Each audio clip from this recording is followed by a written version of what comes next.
I'm your host Osa. Today we're going to react to another video from Captain Sinbad, this time from one of my favorite TV shows, the Peaky Blinders, alright?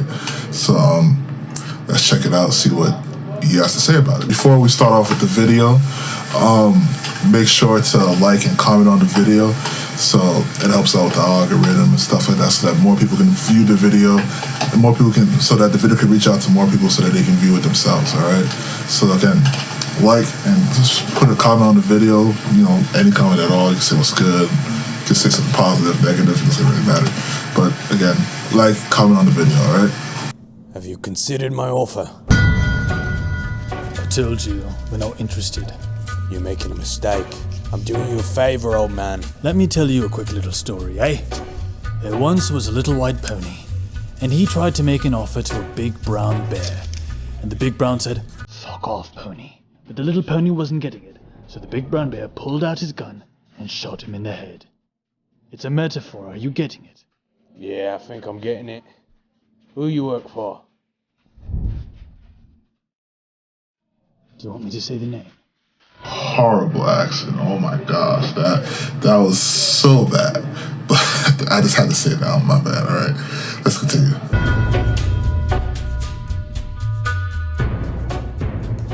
In the winter of my senior year of college, right as I was about to leave because I was graduating a term early and getting ready to start a teaching job in Los Angeles, one lonely night in my dorm, I fired up Netflix and decided to check out the show Peaky Blinders because a guy in one of my classes, actually the only acting class I ever took, kept doing these Tom Hardy impressions from Peaky Blinders. His accent was horrible, but it did get me intrigued about the show because I love Tom Hardy. I mean, I just happen to be a big fan of Tom Hardy, the actor. The first episode was a bit slow, but the final shot of the pilot lingered with me. Thomas Shelby, a man with a business that was semi-questionable in ethics at the time, it wasn't a fully legitimate business, who had taken a bit of an insult already by the Italians and by the newly appointed Inspector Campbell, was walking back to his domain, the garrison, and the camera lingered on the intense determination in his eyes. In that moment, I felt an intense attraction for this character, just from the sheer determination that he oozed. I continued the show, and the first 2 seasons became my all-time favorite TV series. Thomas Shelby is legit one of my favorite characters too. That whole show is fantastic, man. Like, what's it, Chilean? What was his name again? Chilean.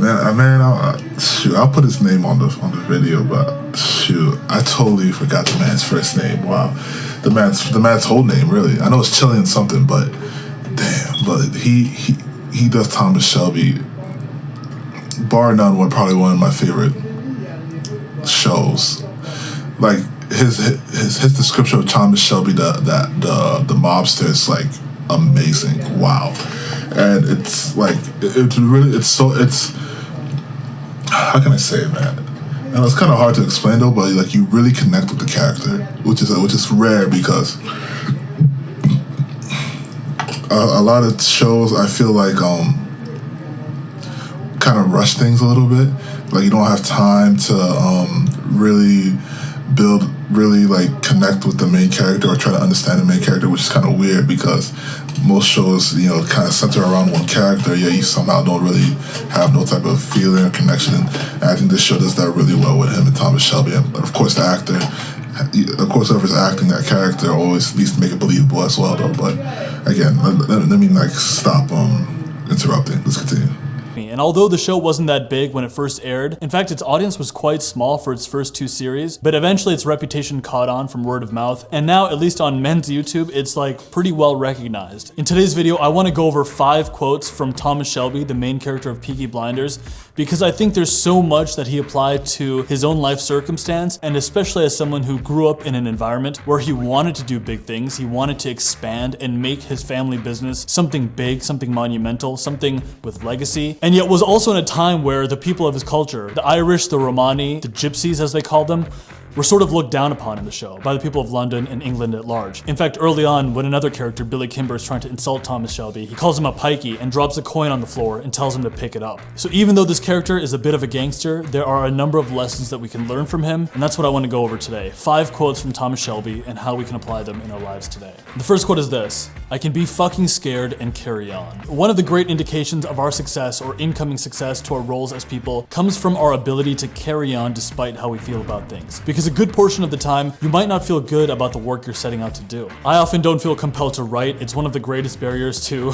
me uploading videos on this channel, as is with a number of other things. Sometimes we feel inspired to do a certain thing, but many of the times we don't. What's cool about Thomas is that he gives very little value to his feelings. In fact, in the second episode of the series, when we're just starting to get to know this character, he consistently has a very stoic, empty look in his eyes. He doesn't give much in terms of his expressions, and when this barmaid asks him, do you want me to sing a happy song for you or a sad song? He says sad. She says to him, I gotta warn you, when people hear my sad songs, their hearts get broken. And he says, my heart's already broken. And yet he's very even when he says this. Throughout the show, there is a number of things that could cause a guy like Thomas Shelby to break down, and yet he doesn't. In fact, the most indication that we ever get from him about something starting to overwhelm him is the way he leans over his desk and just absorbs all of this stress, but then carries on to do the next thing. In fact, at times he seems almost like a robot due to the fact that he doesn't respond to certain situations. He just presses on with his work, whatever needs to be done. An incredible example of this is when a hostile situation develops towards the end of the first series. I'm not gonna give it away, but essentially Tommy stares death in the face and yet still acts accordingly.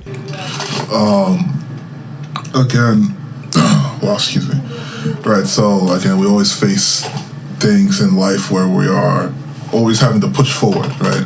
Always having to like kind of grind it out a little bit. You know, there's days that even for me, like there's days I wake up, I'm like, damn, I'm not trying to do anything. Got things I'm trying to set up or other music stuff music things I'm trying to write, finish and record, or even some of these videos. Sometimes there's times I don't really feel like doing some of these videos, but I know that in order to get to a certain outcome or to a certain destination, so to speak, right, you gotta put in the work. Like there's no shortcut into not putting in the work. So for me, sometimes I kind of let myself kind of fill it out. Like if I don't feel like doing it, I probably won't do it for maybe that day or maybe for a few hours, kind of just like, kind of be mellow a little bit before I push through. Or I might just say, you know what, fuck it. I'll push through and let me just do it, And sometimes, usually what happens is like, maybe the first 10 minutes you get going, then you're like, okay, now you're just going and going and going, and now you're set. So usually, the best case scenario, whenever you're feeling kind of in the ruts, or kind of being stuck in terms of like trying to find motivation to do something that you have goals for, just promise yourself to that every time you want to do something, just do the first 10 minutes of it. I think you'd be all right? But like how I explained it, yes, they're like the best of us, even the ones that are very passionate about what we do, or passionate about the things that we do. There's days that we don't want to do it at all, right? And that's fine. It's just a matter of like being, acknowledging that you don't want to do it, and then finding solutions to solve that problem, whether or not, is it A, maybe you've lost interest, or B, just not, woke up on the wrong side of the bed that morning, or maybe you just, not really mentally, there at the moment to really give your all at that particular time. I forgot there's a quote from some very wealthy dude that I saw, I think last couple of weeks ago. He said that it's very hard to be a consistently high performance person. It's very hard, and I agree with him. Like, yeah, there's days that you just not going to really have it. So in those days, you better make sure you push through those days, and so you can get the work that needs to get done. All right. Let's continue. Principle 2, when you plan something, there's no need to rush. It might not be the first thing that comes to mind when considering the lifestyle of an Irish Romani gangster, but Thomas Shelby is incredible at planning and delegation. Once again, I'm about to say a very minor, nondescript spoiler for Series 3. This whole video is just me trying not to give a spoiler for the show, but it's just that good and I don't want to spoil anything for you if you haven't seen it. But in Series 3, someone plans an assassination attempt against Thomas and fails. After the failed assassination attempt, Thomas doesn't rush to action. In fact, he's incredibly deliberate and methodical in how he deals with smoking out his enemies. He goes to each member of his family with a list, and he says, all you have to do is every item on this list. Check off what's on this list and get back to me. He doesn't include them in on the master plan, which stresses many of them out, but there is a method even to this, because even though the planning is very careful, Thomas wants to project leadership. He wants to give confidence to the people who work for him, and he's incredibly flexible and decisive when changes need to be made. When I first got into personal development, I would read a lot of books by Brian Tracy. I used to reference him all the time in the early days of this channel, channel. And one thing that's always stuck with me is Brian Tracy saying that 10 minutes of planning will save you 100 minutes in execution. I don't know if there's any studies to back up that claim, but I can definitely attest to the fact that when you even put in a little bit of thought power, a little bit into the planning stage of the work you want to do, or just the overarching goals that you have and how you might go about going after them, you definitely can move about your work much more smoothly. And even if plans change, as they so often do, and the initial plans you laid, have to change, doing that sort of work and getting any sort of planning going at all still makes a difference. It actually helps you be more flexible when changes need to be made. An example of this with my YouTube channel is, of course, my director parody series, of which I've made 5 videos, and we're almost done with our 6th one, the Steven Spielberg parody. Thomas and I always make a plan going into these videos, and yet so often the shot list that we created, the schedules that we set, the actors and the locations that I've reached out to make something work, to help fit that story together, it definitely never goes the way we originally planned it. If you've ever done any filmmaking yourself, I'm sure you can relate to the fact that, things change all the time, and you have to be able to be flexible and change the choices you're making on a moment's notice. I think, and even kind of to add on to what he said, planning you can use it as just sort of like a general outline, right? So general things that you want to, general checklist that you want to check off whenever you want to, if you're trying to achieve some sort of huge project, or maybe get certain stuff done, or whatever the case may be, when you need to plan something out, wherever the case may be, where planning something out can be beneficial. Planning itself, it helps. It helps a lot. It helps a lot. I think it kind of eases you in terms of anxiety, or necessarily not really knowing where to start. You can look like, oh, okay, I plan on doing this, that, and the third, yet sometimes I might not be able to do the second part, but I can switch it up and kind of do a workaround so that I can cut off doing the 5th part, stuff like that. Or, as an example, for me, I do development stuff, software development things, and sometimes I might have a plan on whether or not to have certain things be positioned in a certain way, but when actually doing it, I come to see that, maybe doing the way I planned it to might not work out, and maybe try another way. And then that in turn kind of helps me, position it in a way that kind of more user-friendly or developer-friendly, if I'm, not necessarily trying to put that out in the public, where I can use that, where that ends up being checking off certain places, where that checks off certain stuff in my list that I planned for that certain project or certain development thing that I was doing, right? So planning does help a lot. It really does. It kind of, this eases your nerves a little bit about, being anxious, so that you can focus on actual completing whatever task that you're trying to complete, right? So it's definitely a big thing.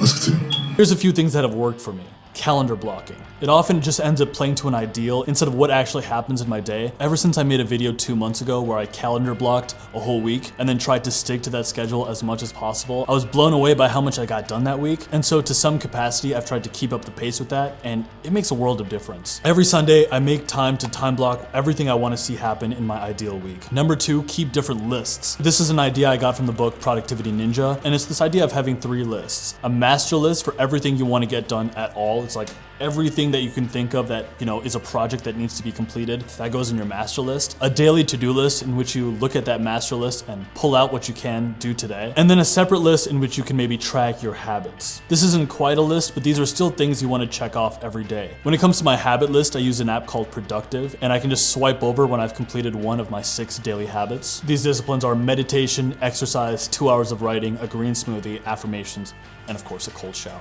That's actually pretty good. Even for me, I do a daily planner list now, trying to, because there's so much going on, I kind of have to put everything into an organized, things so I know, what to do, what not to do. And having that list does really help a lot in terms of just me trying to stay on track of the day and make sure that I get things I want to get done that day. There's times I don't check off everything, but at least I make sure I get at least 80%, 80, 90% done every single time. I'm pushing to get 100% done every single time too now, but having that list does help out a lot. I like the idea of the 3 list thing, having a master list, a daily list, and something like a habit list. I think that does help a lot in terms of sometimes I kind of veer, for me, I kind of veer off sometimes where I just kind of lollygag a little bit. I don't know, it's a weird thing with me, but again, it's time to time. Now, it's not a, it's a once in a blue moon type of thing. It's not always something that I always do all the time, but it's kind of something that I kind of notice with myself, where it's like, oh, if I'm not really up for it, I'm just like, I'm just chill out for a few hours, knock out like that. But I think the 3 listings are a fantastic idea, and I'm definitely going to try to see if I can incorporate that into my day-to-day thing, into my day-to-day life, right? So, but yeah, I think having some sort of like planner in terms of like, trying to plan your day out, I think that does help a lot. It helps me a lot, big time, right? It's good. Be my system or anyone else's, but it may be useful to have some time allocated each week to planning out your projects and seeing where they might fit on your schedule. Quote number 3, this is probably the most unsavory one, but it's probably what I'm gonna make the title of this video if YouTube, allows me to. And that is this: everyone's a whore, Grace. We all just sell different parts of ourselves. That's an aggressive way of saying that everyone has to sell, but I love it. I actually enjoy the fact that Thomas Shelby doesn't always use clean language to get his point across. This is how I live my life too. I couldn't believe how these guys talk to each other. This is a line he says early on when he brings this attractive server he's just met, Grace, and he invites her to go to the horse races with him because he's trying to break into the horse racing business and start fixing races, which is the territory of a bigger gangster named Billy Kimber. But Grace realizes when she goes with him that she was just there to look pretty and distract Billy Kimber while Thomas Shelby makes deals with his accountant. And when Grace realizes this, that she was just a prop, this is what Tommy tells her: we're all selling, it's inherent to us, and if you want to make gains, to make progress, you have to start to get okay with selling. This is something I realized deeply when I was looking to get into my first consulting job, because this isn't something that I'm good at, it doesn't come easily to me, and having to pitch myself to someone else as someone who could get the job done, even though I didn't feel like I had any experience, or who knows if I'm the best candidate for this thing. Sometimes you have to go ahead and put that extra energy into selling yourself, into making the deal go through, and then figuring out a way to follow through on your promise after the deal's been made. The same thing happened when I was submitting myself for auditions to acting agents. In both cases, I realized that I needed to create a portfolio to the best of my ability, and then to sell myself to the people I was reaching out to. Daniel Pink has a great book on this concept called To Sell is Human. In it, he says this: to sell well is to convince someone else to part with resources, not to deprive that person, but to leave him or her better off in the end. One thing I realized later on— Quote, that's a good quote. And this is something I also struggle myself with too. Selling myself, or kind of promoting myself in some sense. Like, for me, I kind of like to put things out there, let things happen, let things fall into place the way they may fall. But later on now, the past couple of years now, I kind of see the usefulness of having that type of skill to be able to sell yourself to somebody and to able to like kind of show them that, hey, I can contribute to whatever the hell you're doing in some form and capacity that's positive, and thus, we should, work together, or you should, whatever type of transaction it has to be, whether it's money transaction type, time transaction, or etc. You fill in the blanks or whatever. But having that type of skill to be able to sell yourself, I think it started to become more and more important, especially now that I'm going into a whole bunch of new avenues where marketing is a big deal. It's a big deal, and I have to starting to learn that slowly. Kind of shows the power of it too as well. So like and I should have known this because I was a I was a big watcher of Mad Men. And Mad Men was all about marketing. It literally was all about marketing for the most part. And to see and not necessarily, obviously it was a fictional show, but it was based off of marketing and